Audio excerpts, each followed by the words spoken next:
I don't usually cover higher-end keyboards on this channel, but when Monaco Keys offered me a chance to try out the new QK Neo65 Sonic HE+, I just couldn't resist, and spoiler alert, I absolutely don't regret it. So let's dive in. Right now, there's still a pre-order running until October 5th, so if this keyboard catches your eye, I'll drop the link down in the description. And before I show it to you, everything you're gonna see in this video is included in its €159 price tag, and to be honest, for this level of quality and features, you're gonna have a hard time finding competition. Right off the bat, first win is the packaging. It doesn't come in some basic cardboard box, it comes in a carry case.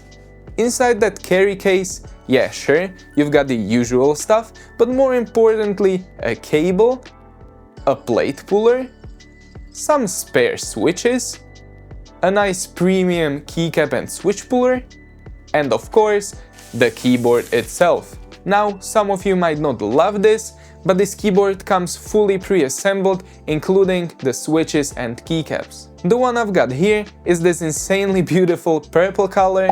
There are a few other colors available, but for me, the purple just wins hands down. If you've ever seen the original mechanical Neo65, the design here hasn't really changed. On the bottom, you've got the weight and the case color you chose, USB-C on the back, and the rest of the design is just super clean, minimal, and honestly, classy. It's a 65% keyboard with a split spacebar row, meaning you lose one key, but it fits the design so well that I really don't miss it. Now, let's talk keycaps, and I gotta say, visually, they're the one thing that kinda bothered me right from the start. They're completely see-through, which makes the RGB super bright and flashy. I'll talk more about that later. I do appreciate that the legends are still visible, thanks to the south-facing LEDs. But man, that font is just horrible.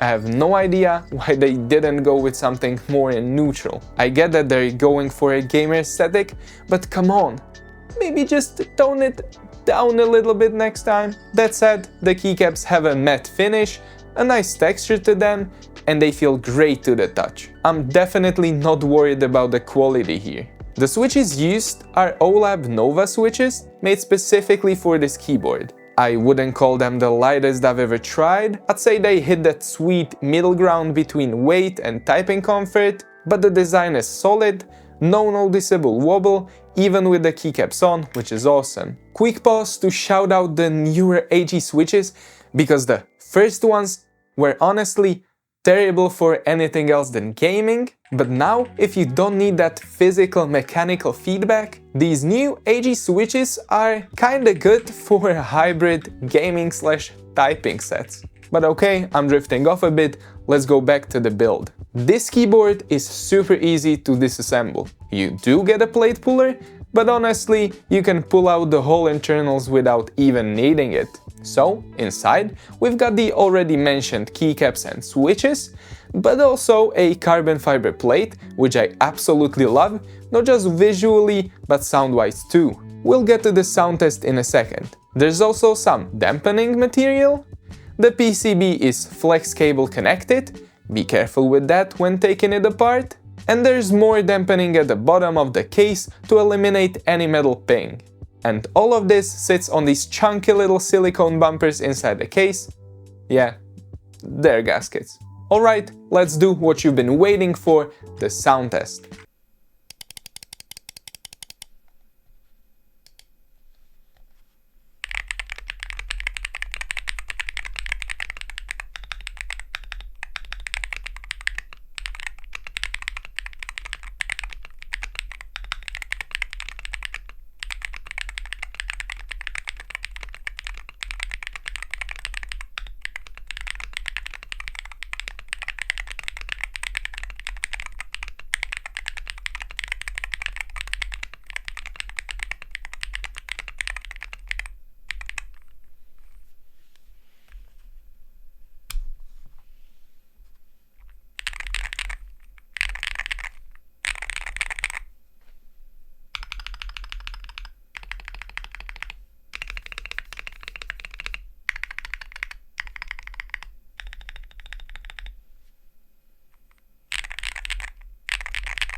Hopefully you could hear that properly, but in short, for a halleffect keyboard, this thing sounds insanely good. And the steps? Seriously dialed in. Just to remind you again, this thing costs 159 euros fully built with all the extras. And that's 40 euros less than a plastic Wooting. Once again, 50 euros less.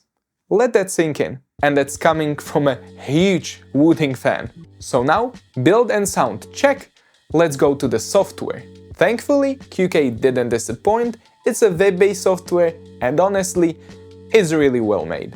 In the Performance tab, you can adjust all the usual HE stuff like actuation point and rapid trigger for each key individually. There's also a Switch tab, where you can choose from a few popular Switch profiles or go to Switch calibration, where you can calibrate them automatically or manually to make sure everything works smoothly. The RGB tab is next. You can pick from like a million effects. The lighting is bright and saturated, but I couldn't figure out how to set per key RGB, so if it's possible and I missed it, feel free to correct me. There are also other HE features you can tweak. I mainly used socd in some games and it worked flawlessly. You can remap every key too, and there's a bunch of smaller settings to play with. Nice bonus, you can set a mag mode, which I always appreciate. One thing missing though, I wish there were analog settings for stuff like racing games, because that'd be also a nice feature for a keyboard like this. But hey, what review would this actually be if I didn't play some games? And let me tell you, this thing is a beast. Every part of the experience, from the build and the keycaps to the switches and the software, was just super enjoyable. Plus, it's got 8000 polling rate, so you're not missing out on any of the high-end gaming performance either. Honestly, there were moments where I caught myself thinking, damn, did I really spend all that money on a Wooting? But hey, that's life. Fortunately, everything worked 100% as expected, and gaming with this keyboard was straight up fun. Last little note, this thing could probably double as a weapon during the apocalypse, cause it weighs like 1.5 kilograms. It's a chunker, and there's no way it's sliding around your desk. To wrap it all up, if every HE keyboard I get to try was even 80% as good as this one, in terms of build, feel, looks and features, the world would be a better place. One last reminder, you can still pre-order it on Monaco Keys until October 5th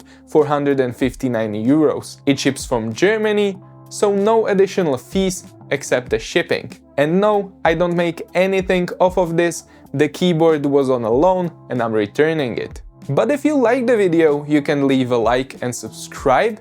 You can also check out more videos here, and I'll see you again next Friday. Bye!